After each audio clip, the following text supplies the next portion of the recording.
I've always wanted to be able to help people work out more. And this is like, in my opinion, like a gateway into it. This product kind of allows me to do that, and it makes their workout more effective. If you are going to go on Amazon nowadays, if you want to be successful and make money from it, I really think you have to have some sort of brand registry, some sort of brand presence. Tell me a little bit about yourself. What was your job prior to owning your business, your brand? What were you doing, and what made you jump into making this product, and what inspired you? Yeah. So I have to go back a little bit further. I became a personal trainer at 19 years old when I was studying exercise science at East Carolina University. So I got my degree from there, and I had an internship out in Los Angeles. So I completed that, got hired at Equinox, continued my personal training career. And I did that for about 4 years, just personal training, growing a business and everything, training people privately on the side. And then COVID hit. So once COVID hit, I had a lot of free time on my hands, and being a personal trainer for about eight to 9 years at this point, I always used some sort of like heel elevation for squatting. There was always like slant boards and squat wedges out there on the market, but they weren't that popular. A lot of them were made out of steel, very expensive, very heavy. So when seeing that, I wanted to build something that was a little bit more affordable, that wasn't on the market yet. And that's when we launched our first model through a Kickstarter in May of 2021. And that was our the original product was called Wedgies, but we couldn't trademark Wedgies. So we had to change the name to Squat Wedgies. So that's how we came up with the name, actually, was because we couldn't trademark it. And then so we came out with the original Squat Wedgie, which was our plastic travel wedgie that is now. And we launched our Kickstarter. Our goal was to raise $10,000. We got to around $14,000.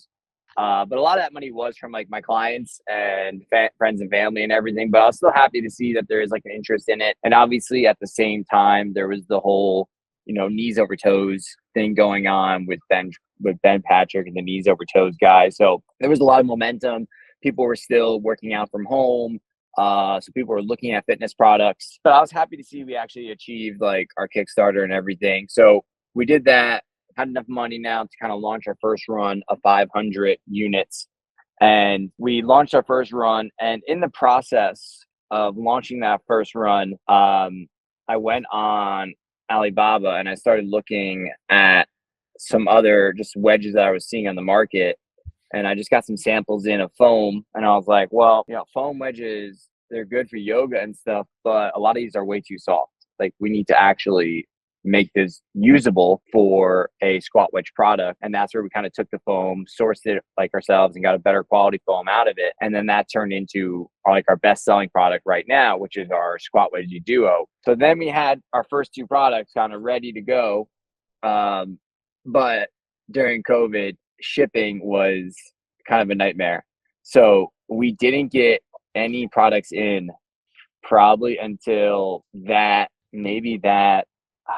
Christmas, that New Year, we finally got some products in. And then we slowly started to get some momentum from that. Now that people actually had the product, they started talking, like I think word of mouth started to happen. I wasn't doing much advertising or anything like that, but I started to reach out to like people through Upwork, got some people on my team. Everything's freelance right now. And then little by little started to send out products to influencers. I use my connections in the fitness space to reach out to other people, send them some products. And that new product that we created, the Squat Wedgie Duo, really started to take off. People loved the size of it. They love how lightweight it was, the versatility. And just little by little, I think the name helped a ton. We started to gain traction. And then in 2022, I figured it would be a good time to give Amazon a try. So that February of 22, we started Amazon and we launched our Duo on Amazon at the time. It was called the XL Wedgie. And that was probably our best selling product on Amazon. But with COVID still kind of going on in China in the background, we ran into some issues with inventory. So it was like up and down, like we'd start out hot, but we'd run out of inventory and then we'd have to wait, lose our rankings, etc. So it was a really uphill battle for a long time until I feel like this this past year that just happened, I feel like we kind of cracked the code a little bit and start to see some really good profits from Amazon. Nice. That's awesome. And congratulations on all of that. That's amazing. And Still a I mean, struggle. it's still a lot of work, huh? Yeah. I mean, one of the things I wanted to ask you, you mentioned that you were using yoga blocks before, and they weren't very practical when you're as a personal trainer trying to help maybe yourself and your clients.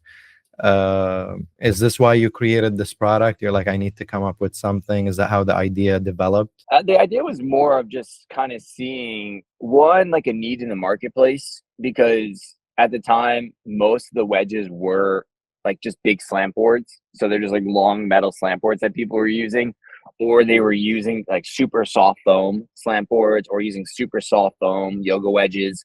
And you don't want any of that just because it's a little just unstable. It can't kind of withstand the force that is needed when working out. And then also too, just the affordability, something that was travel size you could bring with you to the gym. A lot of people weren't using squat wedges yet, and then kind of seeing the whole knees over toes movement happening where people start to realize like, oh, letting your knee go over your toe isn't cheating. Like, oh, elevating your heel with a wedge to squat isn't cheating. I just start to realize that there is definitely an opportunity in this market, especially me being a personal trainer of 10 years now. I have the expertise in this. I know I can talk about this on Instagram. I know I can show exercise tutorials. And then also I felt like with the name as well, I felt like with the name of Wedgies, it was something that was catchy and to the point and kind of told you exactly what the product was. And I had a feeling that the word of mouth would grow really strong, because if someone said like, oh, what is that? You would say, oh, it's a wedgie. And I feel like that would be really kind of stick in their head. So that when they went home, they just looked up like squat wedgie, like we would pop up on Google. At the time, our first domain was squatwedges.com, and then we got wedgies.com, and then we got squatwedgies.com. So the whole play was like, let's just own the SEO as well, so people are looking us up. And I think the one thing I did well that I thought was really useful was we put QR codes on our products. So we kind of laser printed QR codes on our first wedgie. So when people were at the gym and they saw the product, they could just walk right up to it, scan the QR code, and it would take them right to our link tree that had like our Instagram, YouTube, and our website built into it. So I think the word of mouth aspect of it was a huge thing, but the whole why behind it was definitely like, I've always wanted to be able to help people work out more. And this is like, in my opinion, like a gateway into it. So I can start to I really want to build a company that allows me to do a lot of follow along workout videos where people can just get the workout for free and do it at home if they're short on time. So this product kind of allows me to do that, and it makes their workout more effective. So even if they don't have dumbbells or something, you know, you can elevate your heels for your squats, your split squats, your calf raises and things. So it just makes it more effective. So the why was always just kind of, there was a need in the marketplace in fitness, and it gave me an opportunity to kind of help serve my purpose as a trainer. I really love that, because honestly, when you combine something you're passionate about with a product that you're making, it gives you that extra push, that extra drive to push it through, to make it, you know, visible in front of so many people. And it's one of the things that we preach, you know, like one of our brand is called Passion Product. And, you know, we promote, you know, doing something that you enjoy or something that you use, but you find a gap in the market and you can maybe improve it or make it better. So that's pretty cool. And I love that you did that. And now I'd like to dive into the building blocks of the business, if you don't mind. No, of course. Happy to share. All right, so let's dive into it. I want to basically walk us through, and I'll ask you the questions, but walk us through basically setting it all up together. So like in the beginning, like how did you find your manufacturer and what were you looking for? I mean, I feel like that was almost like part luck. I went on Alibaba and just reached out to a bunch of people, got samples and everything, and looked at prices. But you're gonna make mistakes, you know. I feel like I made it overpaid on our first mold that we built with our travel wedgie. Like I probably overpaid for it a little bit, you know. I think you're gonna make mistakes along the way. It's actually funny. Like the first time we made our wedgies, we made them hollow, thinking we could like a cool selling point would be could stack them together, take up less space. But then we realized like, oh, this will actually not be strong enough to withhold any sort of weight. So then we had to redesign it and build internal ribs to support it. So I just think it's important to realize like you're going to make mistakes along the way. But I sourced it through Alibaba for a very long time, and I got lucky with manufacturers. And when they made mistakes, I called them out on it, and I told them this quality is not up to par. We need to do better here if you want my business. Alibaba is great because if they, if you get bad product, you can reach out to them and say, hey, like this product is not up to my standard, and they will give you a refund if you have a compelling case. That's happened to us, and I've been refunded for it. But now we use a couple different companies. One that I use is called Sourcify. So I'll reach out to a third party, tell them what I need, and then that person will then go find the manufacturer for me. And I think that's probably the best way to do it. Yeah, you are going to pay a little bit more money for your product, but you're at least using an expert who has a really good relationship with the factories and is going to do that QC, because quality controls everything. At this point, once you start to develop that brand name, and this is what I tell my manufacturers now, because when I'm talking to them, I'm like, we cannot have any bad products because that name is so powerful, and you can't have that tarnished by one person who has a bad experience with you. So quality control to me is everything. So that's why I think it's really important that if you don't know how to reach out to a manufacturer, just go to a third party sourcing company and let them do it for you, because there's nothing worse than getting like 1,000 units of something for your first time and then realizing it's not what you paid for. No, that's a very good point, and we like to point things like that out to our audience, and I'm glad you brought that up. And that's a really, really good tip. And we always like pointed out that state what you want with the manufacturer and put your requirements ahead of time and make it contingent upon inspection. So if the inspection does not, pass to your requirements, you're not paying for that production, and also, like, when you set those expectations up in the front, it puts the manufacturer in a place where like they have to do a good job. Otherwise, they don't care if you haven't agreed with them on anything. Yeah, you have to be very, very forward with what you need from them. And because at the end of the day, it's like their workers will make mistakes, and there's not much you can do once that package leaves the facility. Yeah, and if you don't mind me asking, how much did that mold cost you? I think we probably paid like 5,600 or 5,500. 5,500. Yeah, it's a little expensive for just a plastic wedge. Essentially, it's a little on the high end. But when you're doing it for the first time, you don't really know what you should be paying. I mean, I was probably lazy. I didn't get enough quotes from other factories, but you live and you learn. So I would just tell people, make sure you do get like 4 or 5 quotes from different people. It's always good to have those different quotes so you can, especially with shipping. That's the other thing too. Like when it comes to shipping, make sure you're definitely getting 4 to 5 quotes, and don't just take the shipping from the factory, because most likely they're overcharging you. Because I made that mistake as well. And shipping's definitely a lot cheaper when you go to a third party and ask them to quote it for you. The other good thing is too, it's like when you do shipping, the one company I use is Guided Imports. The good thing about them is you don't have to pay them until the package arrives. When you do shipping through like Alibaba and through their factory who's on there, they're going to charge you for shipping before it leaves. So if you want to keep some capital afloat, like use a third party company who doesn't charge you until the products actually arrive. Because no matter what, most of the time, when you first start out, you don't have a good relationship yet with that factory. So they're going to charge you 30% up front and then 70% at completion. So you have a lot of money floating out there. Yeah, that's a very good point. And how did you design the mold? Did the factory help you with the design, or did you hire a designer? So the one part of the story I always leave out, just because it makes the story pretty long, is back like when I was like 23, 24 years old, I came up with the same idea to make wedges and stuff.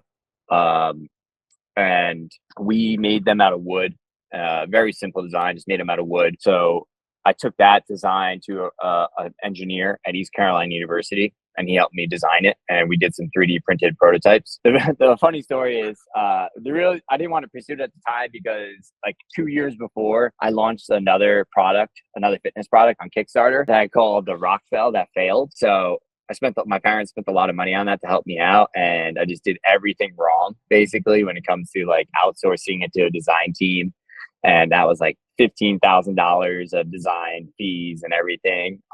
And once that failed, and I kind of had saw the Kickstarter fail, I was a little bit like, I don't want to get back into this right now. So I had like that wedge idea way back when, and I kind of just put it on the shelf until COVID happened. But I had some 3D printed prototypes already from that same person, and I reached back out to him and I said like, hey, how can we tweak this to do X, Y, and Z? And then he did that for me. So we had a bunch of 3D printed prototypes first to test it, and then we sent his designs over to out to China, and then they tweaked it a little bit as well, like adding the internal ribs, and then we kind of went from there. Oh, cool. So that saved you a lot of money too, to have that connect. I'm sorry, you're cutting out a little bit, but yeah, you're saying that was a friend of yours who helped you create that 3D design? Yes. Is my internet good again, or? Yes, you're good. It was Okay. just breaking up a little bit. Yeah. It was just an engineer who went to East Carolina University, and we just worked on it together to come up with the idea of it. And at the end of the day, it's a wedge. It's very simple, but the most important things about it are understanding what slope should it be, how wide does it need to be. And that's like the biggest issue you see on Amazon right now with knockoffs is a lot of the people aren't actual trainers. So they don't realize like how long it should be or how wide it should be. And a lot of them make them out of rubber, and they're trying to be as cheap as possible. So they're making it like super narrow where it's only maybe like 4.5 inches wide, and then it's only like 6 inches long. So it just ends up being like this little thing. And you can really only do squats on it, where we kind of separate ourselves from the rest by making ours a lot longer in size and a lot bigger. And that has allowed us, I feel, one, to stand out at the gym so people see it easier. And there's just more uses with it. Like you can do more than just squats on it. So I think that's what the designs are simple, but it's like the little things that being a trainer allows me to understand to make a good product, I feel. Totally. Nice. And how much did you spend on samples? Was that included with the mold, or did you spend like extra money on that? So you always have to build the mold first, and then they'll give you samples. I mean, even now, like we're building a new wedge right now, and the mold was probably about $3,000, and like that product's probably not going to work out just because the shipping from China, it's gonna be really heavy. So like the shipping dimensions of it are just not going to work. So we're trying to take our manufacturing to Mexico now, just because I'm in Los Angeles, it'll be a lot cheaper. So that mold is just like scraps. Like I can't, like I can't do anything with it. I have the sample in my hands, so I got one sample from it, but that's like a $3,000 sample pretty much, right? And I think that's just part of it, is you have to accept that, if you get a sample and you're like, oh wow, like this isn't doable, sometimes you just have to eat the loss and don't go all in and be like, all right, well, let me now order like 1,000 units of this. And just so I feel like I get a little bit of money out of the sample, it's not always the best idea. I think sometimes, it's part of doing the business. And that's part of the reason why you have to have your good high margins, is to be able to sustain these types of losses that go into the research and development of your products. Yeah, no, it's a really good point. And one of the things that I want to do right now is kind of figure out how much was like the startup cost for you, and I just want to know, like, how much did you spend on samples for the wedgie squat product? The initial one for like the Kickstarter. Do they charge you extra for samples, or once you build the mold, they offer the samples with it? You're really just paying for shipping. You're just paying for shipping? Yeah, usually it kind of depends on your manufacturer.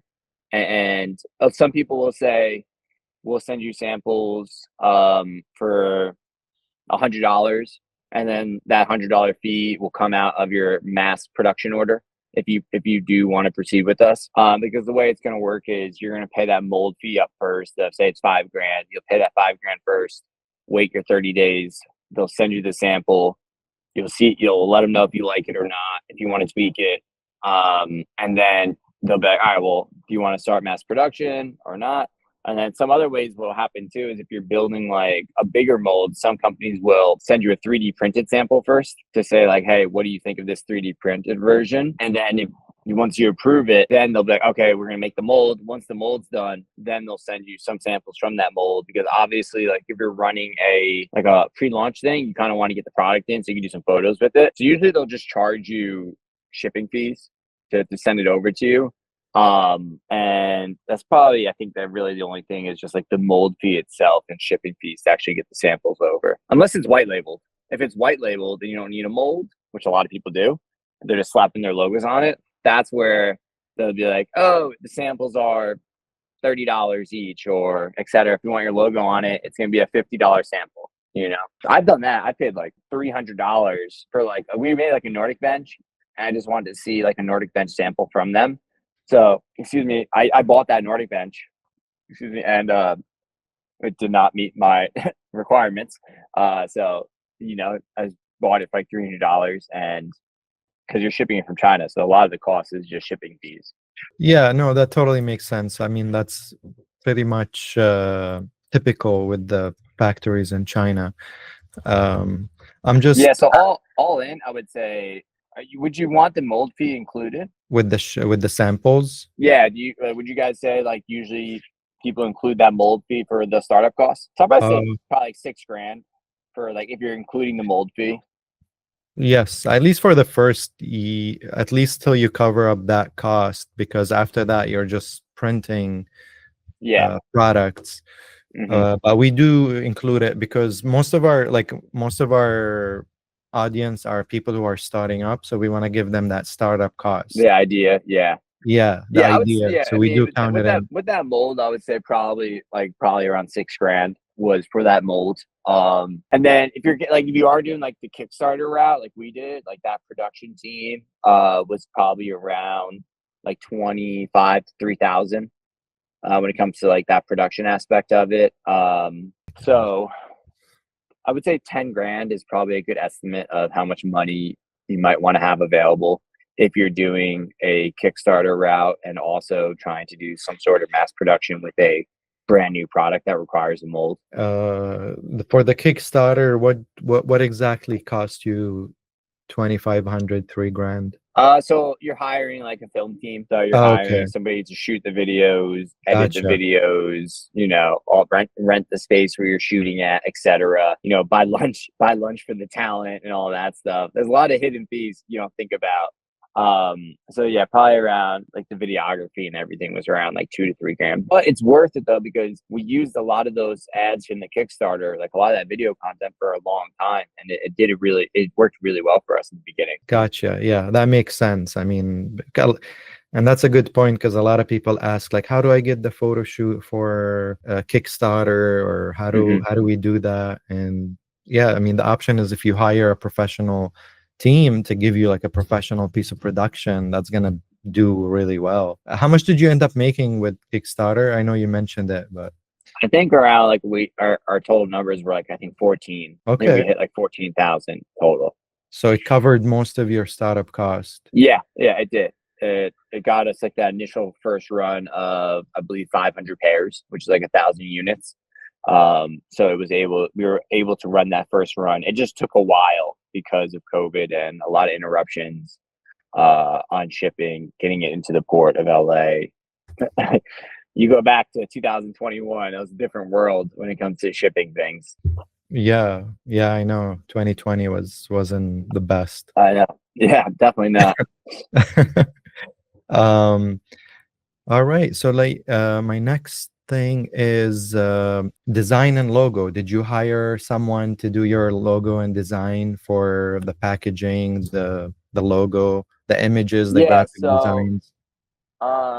I use 99 Designs for the logo. So that's just a company. I think you pay them like $300, and you get a bunch of different designers competing uh, to win the prize, and they'll give you a bunch of different logos. Um, so I did that. Got like the initial like wedgie logo that we have. It didn't look like how it looks now, and then I just made some tweaks to it where I once we changed our name from like initially it said like wedgies underneath and then kind of had our small logo up top. But once we changed it to squat wedgies, I was like, how can we include it together? And I thought it would look good if we had like the logo there, and then have wedgies underneath of it, and then have squat built into it, just so it was nice and compact, so it didn't take up a lot of space. And the idea of it was like it's supposed to kind of mimic a W, and at the same time mimic like a wedge, so it kind of looks like you're like something you would squat on. So yeah, 99 Designs is great. I feel like you get a lot of good feedback and a lot of good creative ideas, and super affordable. Definitely don't go spend it on like one person to be like who wants to charge you like $1,000. Like I think go to 99 Designs first, see what people come up with, and then if you can't find anything there, maybe then that's when you spend the extra money. But always start cheaper first. That's like my number one advice to everybody is start cheaper first before you spend tons of money. I learned it the hard way. Yeah, because that's like $200, right, for 99 Yeah, design, and you got what, around 180 designs from you get different. so many, and then you can always talk to the person afterwards and ask them to tweak it. And if you don't want to go that route, the $200 is too expensive, just go to Fiverr. I mean, Fiverr is a godsend. You can find some great workers there, for very affordable, who are super creative and who always go the extra mile. And did you use 99 design to help you with the packaging design as well? I mean, we don't really right now, at least. Like our packaging is still very very minimal. Yeah. We basically just use poly mailers for our travel wedgies, or bubble poly mailers, and then for our higher end stuff like our adjustable wedgies, the box design is still really simple. It just has our logo on it, has our website on it, and then it just says follow us at Squat Wedgies. And that we just worked on that with the factory together. Just super clean, very simple. I've always been like, I hate waste. So like, I don't want to send you stuff that you're not going to use. I want you to send the bare minimum. Even with our poly mailers right now, we try to do like the corn-based compostable poly mailers. So not much design there yet. Yeah. No, that's totally fine. I mean, there's a lot of simple packaging designs and they look great, Yeah, it less doesn't is have more to be sometimes. complicated. Yeah, because you're not selling it in retail, at least not yet. So If we went to retail, then I would be like, all right, let's come up with a box design. Let's show off probably somebody using the product on the box, show the benefits of it, etc. Let's get our brand colors right. How do we stand out? Because then you're fighting against other products as well in the box. I feel like that's a different story.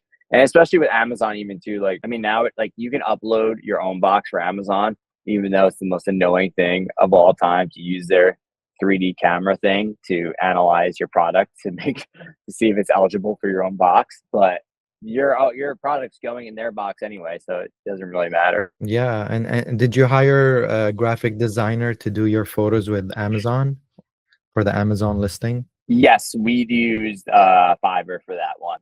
For the EBC plus content, like the A plus. Yeah, I use Fiverr for all that, all the infographics. Fiverr is definitely what you should use when it comes to A plus content. Definitely have A plus content like that. That's where I think, because for A plus content you have to have a trademark, I think, right? Yes. So you need the brand registry with Amazon, which you need a trademark to get that. Yeah, so I think that kind of gives us a leg up for sure, because my product, especially, there are a bajillion knockoffs on Amazon, like Mm, from the cheapest of cheap. And especially now, Amazon's new rule where they allow China just to kind of send packages straight in, one at a time. Like, it's only going to get harder. There's only going to be more competition. So if you are going to go on Amazon nowadays, if you want to be successful and make money from it, I really think you have to have some sort of brand registry, some sort of brand presence, and some yeah, sort of totally. And I want story to you can ask you tell. about that next, actually, but I just want to get an idea of how much did you spend on Fiverr for the photos approximately? I mean, like each one for the EBC usually is like $100, which isn't bad at all. So I would say we've done like 5 or 6 of them. So I mean, probably like 600, $700 on the EBC stuff. On the infographics are cheap. The infographics are maybe $15. Mm, So you can get a lot done for a little on Fiverr. And then once you find one person who does it well, you just keep using that same person over and over again, and it makes it super quick and easy.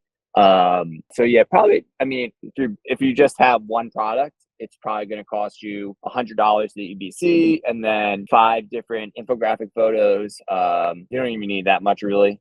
but maybe like four of them. Four of them probably run you $80 as well. So you should be able to get it done for under $200 if you are just doing one product for Amazon. Yeah, and did you repurpose any of the like photos or videos that you used for Kickstarter on Amazon? Yeah. So all of our professional photos, you know, all the white background stuff, we had that on Amazon.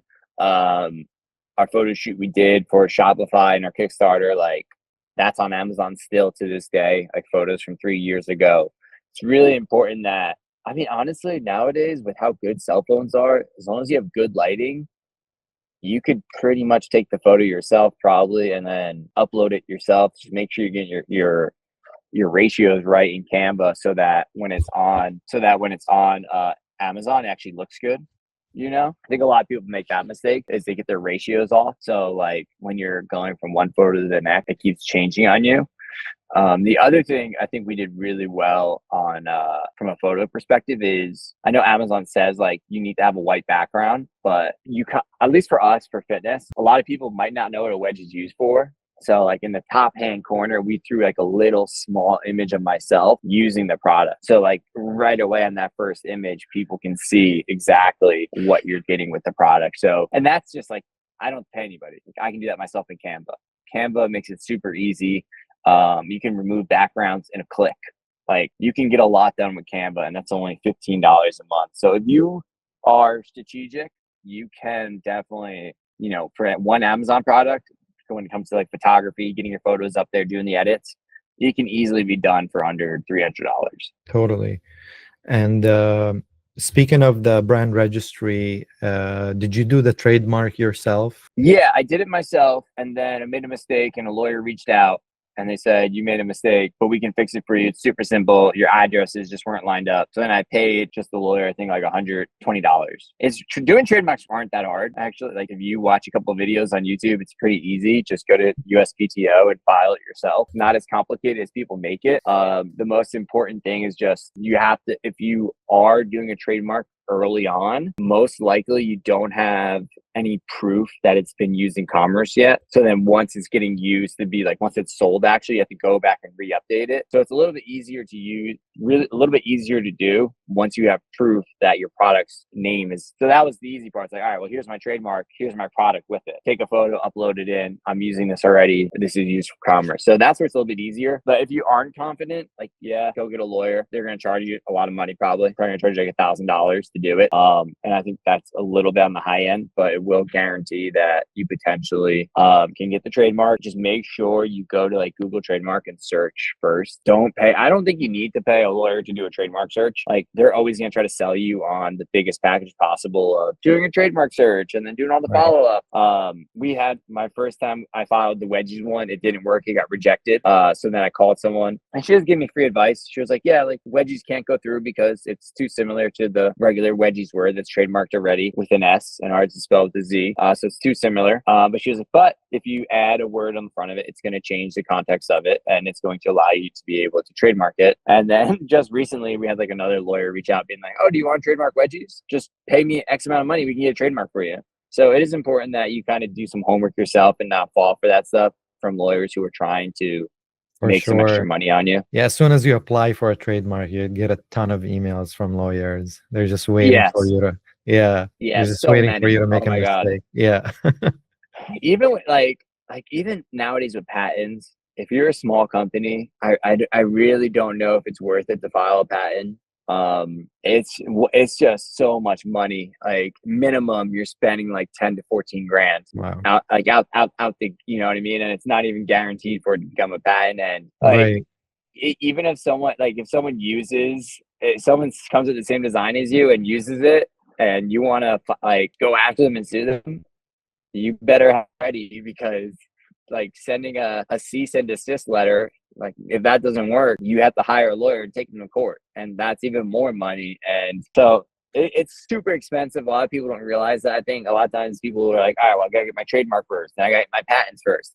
It's like, you know, maybe just first see if there's a market fit out there. And that's where Amazon comes in. Like you can definitely test the market first and be like, all right, well, now we have a product. Now it's worth me going after. Like we put in some design patents. Design patents are a lot cheaper They're only around like $700, and the design patent just protects your exact design, doesn't protect the utility of it, but at least it protects your design so that if someone goes to Alibaba and sees your product on Alibaba, like our product is on Alibaba because they just take our photos. And that's another thing when it comes to trademarks, like make sure you get your trademark in China, which we've done as well. So like now we have our trademark owned in China as well. So that's super important. But that's where a design patent can be useful. So people can't steal your mold. That's where you could potentially you could enforce it. But utility patents are super costly and they're really hard to enforce. So for people starting out, I don't know if you want to start there. I think just build your brand name, tell a good brand story, and have a good product. And who cares if someone tries to copy you? Yeah, I totally agree. I think a lot of new sellers get hung up on that idea, and I tell them it takes a lot of energy and dedication to start even a product line. So just make sure it's profitable first, and if it is, then you can start expensing these kind of expenses one with your profits instead of like spending out of your own pocket and trying to protect your idea before even knowing if it's going to make you money or not. So I Yeah, totally like agree on that. you can just do a provisional patent and it gives you 1 year, a 1 year protection, and you can decide if you actually want to go forward with it. And honestly, nowadays, like if you have a friend who's a lawyer or something, and or you just go to ChatGPT and really give that ChatGPT a lot of information, it can do a pretty good provisional patent for you that you could submit through LegalZoom or something like that, and not pay an arm and a leg for it. But I see, like on Shark Tank here all the time, like they have these like 5 or 6 patents, and then you find out they haven't made any money yet, and you're like, oh, because you dumped like $100,000 or $150,000 into your patents alone, whereas you took that same money and put that into your brand building. And at the end of the day, it's like once you have a brand, that's all people care about. Like people are just following the brand story, so Yeah. your brand story is way more important to me than your intellectual property. Yeah, I agree. And did you file for an LLC or DBA? LLC. So I filed for my LLC for my personal training company, and that's called Train Against Gravity, and that is still like the big company. That's the overarching company, and then I have my personal training side of the business here, and then I have squat wedgies on this side of it. So when I do so that's another thing too, is actually make sure you have your business account and make sure you have some accounting software that does it for you automatically. So I use this company called Hurdler. That's really good. That automatically hooks to my bank account, and then I can then just go into it and just write like, this is my training against gravity stuff, which is my personal training side of it, and then this is just the squat wedgies expenses. Because when you're in Los Angeles, you do have to pay city taxes. And there's different categories for each. So like one is your online category and one is like a service category. So that's how I do it. Some people have told me to, you should split both companies into their own right. But for right now, I'm just keeping them both under one roof, just because like eventually as squat wedgies get bigger and bigger, I might just stop personal training just because I don't have the time to do it anymore. So I don't see the point of the headache of launching another LLC, and you know what I mean? It just sounds like a lot of work. Totally, yeah. Until it's making a lot more money, that would make sense. Did you do the LLC yourself, or did you hire a service provider to do it? I use Zen Business. Zen So Business. That's Zen the Business same. is That's the same software that you do your accounting with. So I believe Zen Business used to work with Hurdler, and then I think they left. And then I went to Hurdler. Because they basically they worked with Hurdler in the beginning, and then they made their own app called like Zen Money, but it wasn't as good as Hurdler, so I was extremely annoyed. I was like, this is not the same. So then I went back. I just went back and bought Hurdler by itself, Hurdler Pro. I think it's like $300 for the year or something. But it's for accounting. Yeah, it's fantastic. I mean, it has a ton of automations in it. It learns your rules. So if you tell it Shopify expenses are always squat wedges expenses, it will automatically categorize it for you. So it's super good in that regard. And then Zen Business is really good too, just from the perspective of having a registered agent there to handle all the paperwork for you and to handle anything that comes up. And I believe that's like another $300 for the year. Nice. Yeah, I've never heard of that software. I personally use QuickBooks, and it's about the QuickBooks same. is great. Yeah, it's spelled like HURDLR. A lot of people don't know about it, but I love it. and I think it's super Mm. useful. My girlfriend's starting a business, and I told her, I was like, download this, get your business account, automate it, connect it. So like, it makes it super easy. You can connect your credit cards to it. So it's just tracking everything. So, and then you just send that to the accountant, and then the accountant's like, oh, thank you. I don't have to do so much work either. Nice. Yeah, it's that always helps. And I just have like few last questions before we jump into the sales numbers. But the I wanted to ask you about barcodes, and then the shipping fee and the inventory, first production run and inventory. But did you get barcodes from GS1? We go use helicopters in Los Angeles, all these I know I have helicopters. one right behind me. Yeah. So I don't we just hear it did though. You're good. the UPC codes. We went to whatever that GS1, right, GS1. and Yeah. bought the UPC code from them, and then in Did the you just buy beginning, one? I just bought the one for the one. Usually we buy one for one product, Okay. and then buy the one, and then you get your old thermal laser printer going and print them all out and slap them all on each product. Don't let Amazon do it because they'll charge you extra money. So just do it Right. yourself. It's super easy to do. You just got to make sure you get the right sizes, like the 2.2, I think it's like 2.25 inches by 1.25 inches, and make sure there's enough white space around the barcode itself. I think it has to be maybe like 0.25 inches of white space around the barcode, which is pretty easy to do though. Amazon makes it pretty easy to download them. And then so was that like, I think that's like $40, right? Like each UPC to buy is like $40. So Around that much. I think it's $30 on 30, yeah. GS1. We did have a huge issue with Amazon ones though. I forget. I think when I was buying my UPC for one of our products, instead of writing squat wedgies down, I wrote, I think, just wedgies down when it comes to like the brand name of it. And that like screwed us for that product because, excuse me, they basically like paused it or saying like the Really? UPC doesn't match the product that you're trying to sell here. So just be Oh really careful no. with that. Yeah, just make sure like when if you are doing like the UPC, make sure your brand name matches it, everything's matching before you send inventory in, because if your product gets paused on Amazon, you lose a lot of momentum. Right, right. So you put the wrong name on when you bought the UPC code on Put the GS1? wrong put the wrong brand name down. Instead of writing the full name Squat Wedgies, I just wrote the name Um, Wedgies. Yeah. So that was my mistake, and h- it took a while to get it corrected. how long did it take to get your listing It, corrected? it was probably at least like a month. A month? Wow. Yeah, because Amazon customer service How takes much do you forever. how much do you think that cost you, like in terms of missing out on sales? It was a very frustrating time because once it gets paused, the listing, they end up sending you all your inventory back. Oh So they ended man. up sending us back, I think like 180 units or something that they just sent back to me. So once that happened, I got very fed up with it basically, and I was like, I'm pulling this product from Amazon. Did they So charge you for the shipping too? yeah, of course.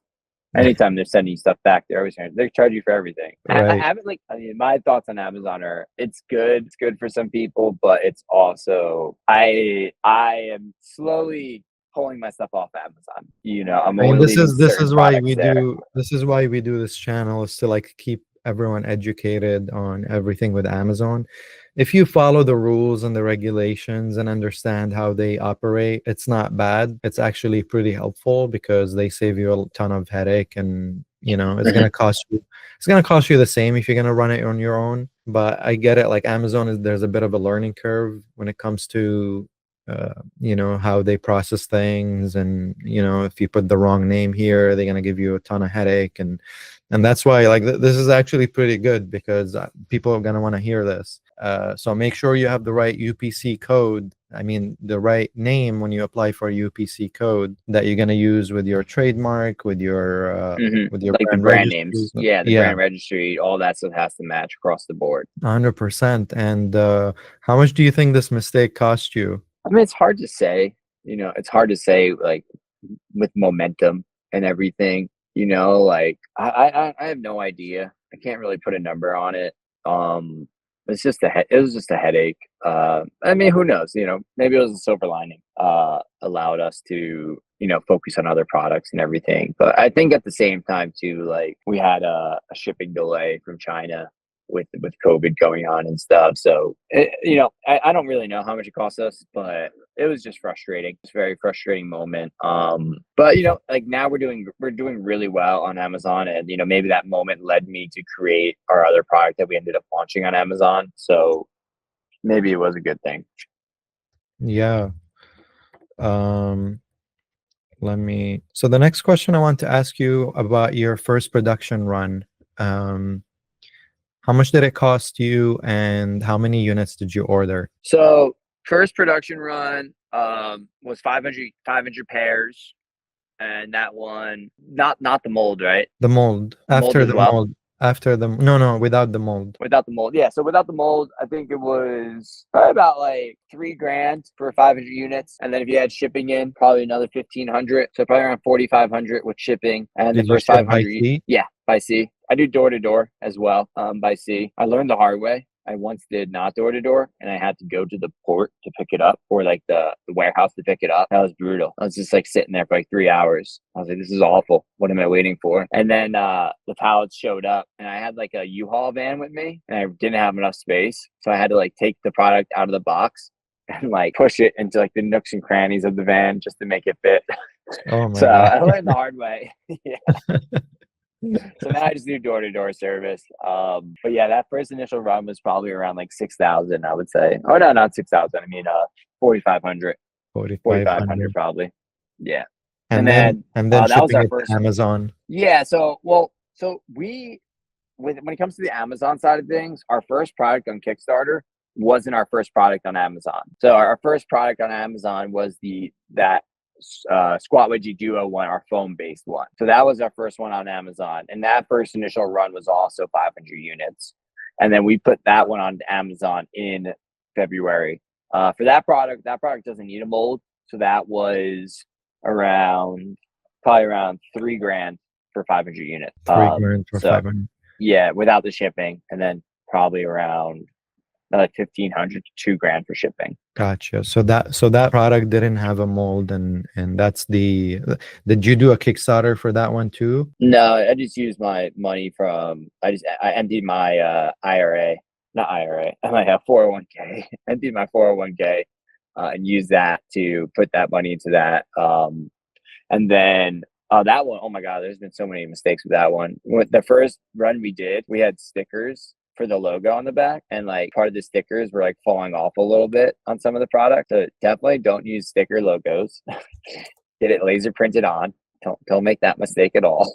And then if you're doing like anything foam related, and if you're doing things that are two and they have to be identical, make sure you tell the factory they need to be identical, because when we got our first batch back, ours were not identical, so we had to match each foam pair with one another to make sure that it lined up properly.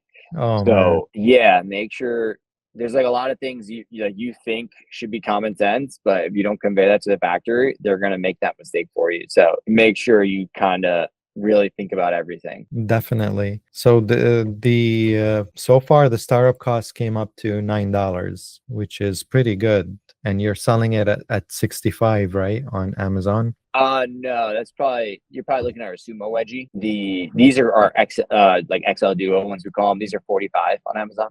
Oh, these are the blocks. Yeah, these are the one has like the 197 reviews. Yeah, these Got are it. 45. Yeah, the cost and everything is around probably, because it comes in like a workout bag as well, and a thank you card, and also has silicone grips on the bottom.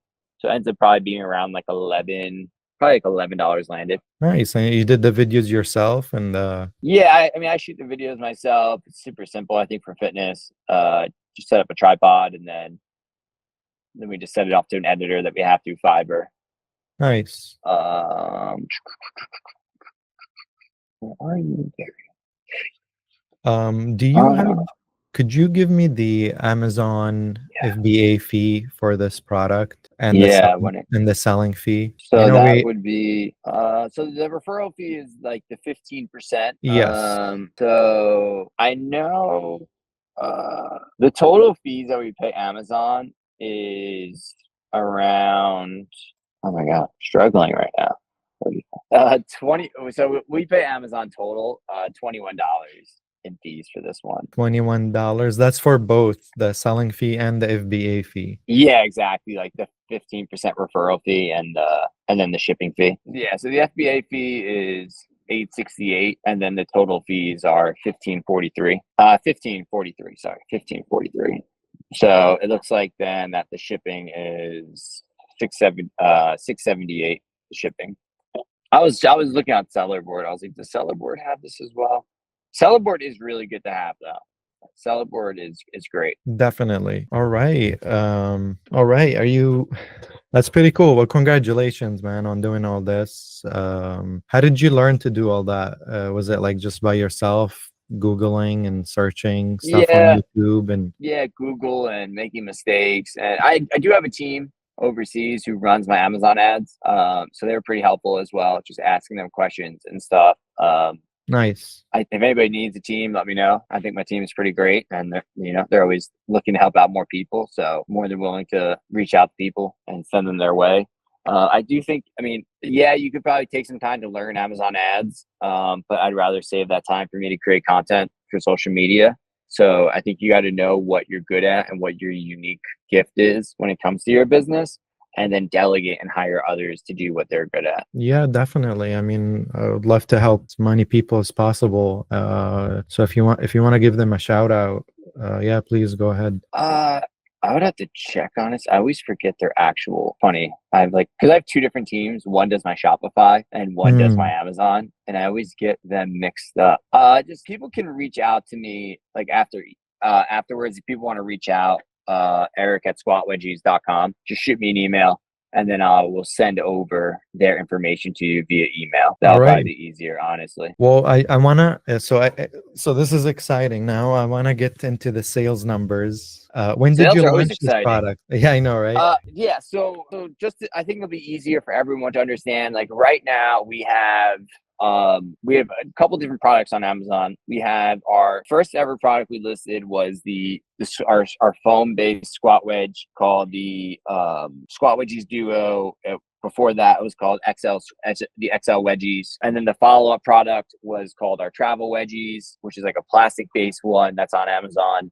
And then after that, which is now our best-selling product, is our 20-degree slant board, and that's called our sumo wedgie, and that's just a much bigger slant board. That's our best-selling one right now. And then we also have our tib bar on Amazon, and then we also have our rubber-based adjustable wedgie as well on it. So, do you want me to talk about the best-selling one, just because I do have a good amount of products there, or do you want the overall net revenue of the business? Preferably, I would like for this product that we were talking about, where we were counting the startup cost for. I think it's the squat wedge pair. The foam one where we just kind of talked about the actual like the cost and everything that go behind it. Yeah. All right. So for that product, we did 3,362 units sold, and those sales ended up coming out to $120,886.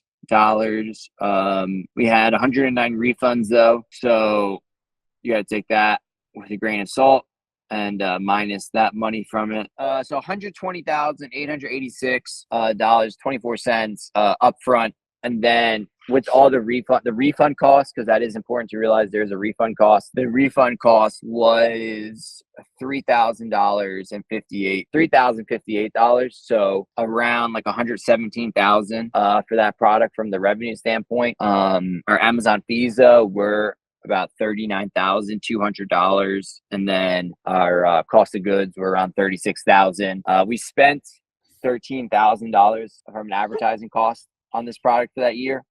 And that gave us our net profit of $27,000. And how many units did you say that was? How many units did you sell? We sold 3,362 with 109 returns. And do you know how many you spent? How much did you tell me how much you spent on PPC? Yeah, 13,145. And did that, what was the cost of this product, the cost per unit? As in landed cost. So our cost of goods total. Oh, you want per unit? Per unit, I think it's $11. $11. And Yeah. you're selling it at 45, right? That's the same one where the squat wedge When pair. we first launched this, we were probably selling it a little cheaper in the beginning. Probably doing it for $34, I think, and then with Prime Day, probably dipped down to $30. And I think And that's smart. Like when you're launching a product, you probably should start cheaper. Like 1070 landed. You should probably start cheaper when you first start out, I think, just to obviously like get the reviews and everything and get the word of mouth going, and then you can slowly start to increase your price over time. yeah, so if I think I put that number right for the revenue, it was 120,886. Yeah, and then if you minus the return fees, it ends up being just minus 3,000 from a refund cost.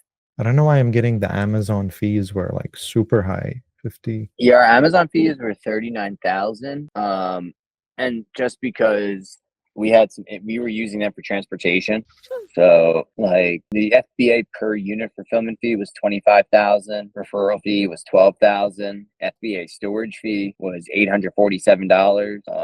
Those are kind of the big ones. And then we also had an inbound transportation fee of 1,789. And your net profits were how much at the end? Net profit was 27,248 and 6 cents. Do you know what were the FBA fee for just like one unit and the selling fee? I believe it probably got a mistake because the like right now our FBA fee for one unit is $868, and then the total fees are $1543. That's based Mm. on that $45 price. And from that first year, we weren't selling it for $45. So that's probably why there's a little bit of a hiccup there. I see. So I forget what we were selling it for, which price we were selling it for. Actually, I could probably find out. I could probably find the average here based on the amount of units we sold. Okay, no worries. That makes sense. I put it an average selling price at 35, and I changed the FBA fee per unit because that was kind of cutting into your profits because it didn't add up. But now I got like I think it's a bit more accurate. Yeah, our base price was $35.95. That was the average price. Nice. Okay, now it So adds about up. like I nine. got Yeah, about $9 cheaper than what it is now. that makes sense. I added up. I got net profit of approximately $25,000. Uh, cool.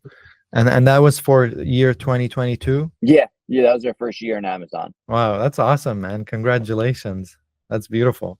Yeah, honestly, like I didn't know what to expect. And that's just our one product. The other, like our overall revenue for that whole year was $136,900.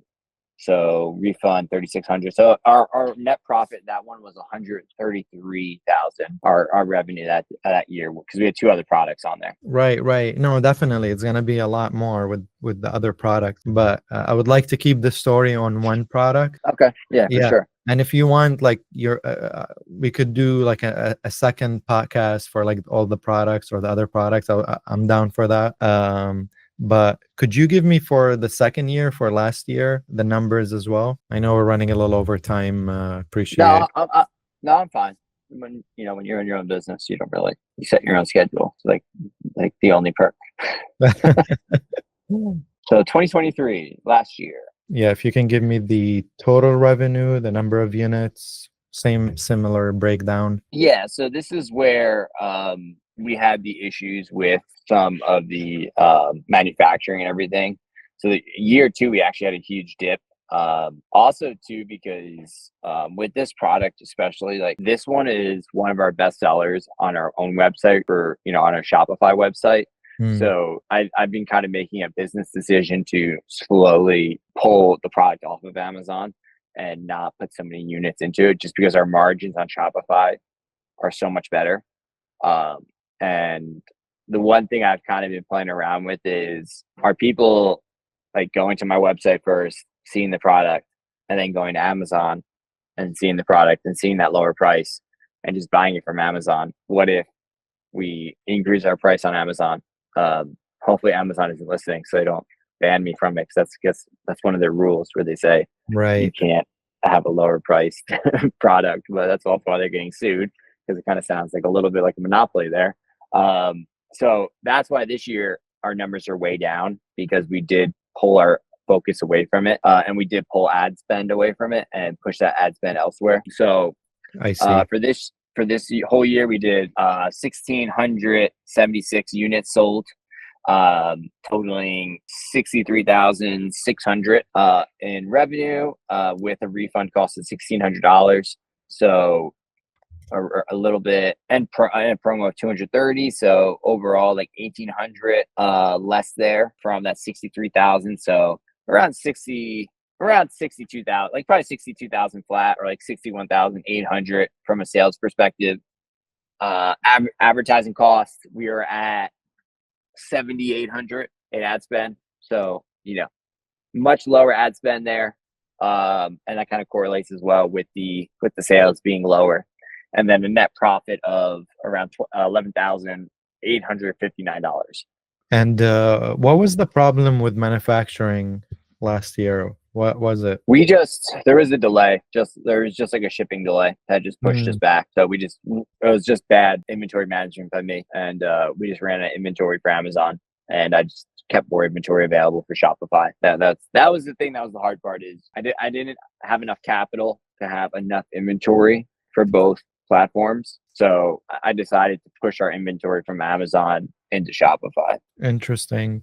I mean, do you think this is like a mistake that you could have avoided, or looking back at it now, is there something that you could have done to mitigate this? Or I mean, the biggest mistake was probably during that year, we tried to make a rubber-based wedge in America. And, looking back, I mean, that product, we all sold out of them. Like, people liked them, they bought them, but that was very expensive. It was probably like 25,000.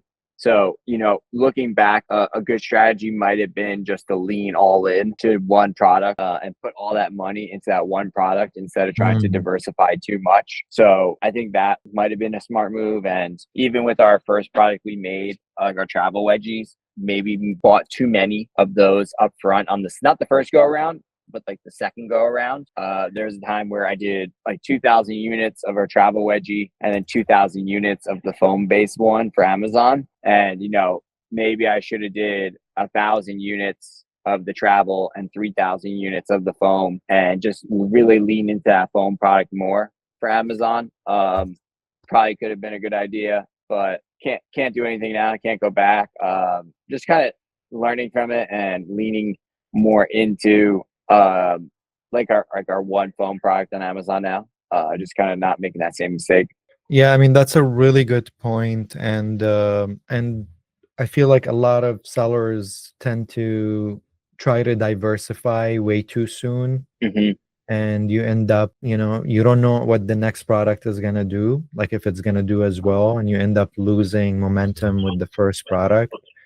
But it's a really good, if you don't mind, like, we like to share some of the not mistakes, but like some of the things that happen with most sellers, because it is a common idea that comes to everyone, like, oh, let me diversify, because if I'm making this much with one product, I can make with more product. Why? Yeah, exactly. I mean, you think, why can't I just do it again with more? But yeah, and the issue with Amazon is too, it's like you have to have so much inventory ready, and just learning that if you're coming from China, you need like a 4 to 6 month timeline, like a 4 to 6 month window. So it takes a lot of time to get inventory in. And honestly, one of the hardest parts of the job is logistics and managing cash flow and capital. And because like, that's the hardest part, is cash flow, because, you got to have like 6 months of inventory ready to go. And also have that amount of money ready to go. Right. So in the beginning phase, that's probably where I was making my mistake, was not having enough capital available, and maybe spending capital elsewhere. Like, we launched a military study that was $10,000, and maybe that will be fruitful down the line, but when we potentially get a military contract. But that maybe I didn't need that in potentially like year two. Because I'm only 3 years in. Like we're still a very young company, but Right. I potentially didn't need that right away, and that $10,000 could have bought a lot of inventory and generated probably close to like 200,000 in revenue. So just things like that, you start to realize like, okay, I probably didn't need to do this there. I probably didn't need to spend the 5 grand over there, and you start to, Totally. you start to realize some of those mistakes. And also the other thing is too, a lot of times I think for Amazon sellers is sometimes you got to strike when the iron's hot and ride the momentum of the wave, and that wave isn't going to last forever. So you got to take advantage of it when the time is there, and don't Mm. diversify. Sometimes you got to keep digging, just keep digging really narrow for a long time until you really hit a wall, and then you can diversify after that. Yeah, that's a really good point. Absolutely. You want to ride the momentum. Uh, Hmm. and would you like to share the numbers for this year? Yeah, the numbers for this year probably aren't that good. Probably pretty low, honestly. This is so the funny thing is though, like this product obviously isn't doing as good, but we do have our highest revenue to date for for like the actual Amazon store itself. But this year is so far 922 units, 43,543 in sales. Let's see. Advertising 4,800, about 1,500 in refunds, 1,000 in promos, so about 2,500 in those. So about 41,000 total in revenue, and then about 4,800 in advertising. Our net profit is 10,000.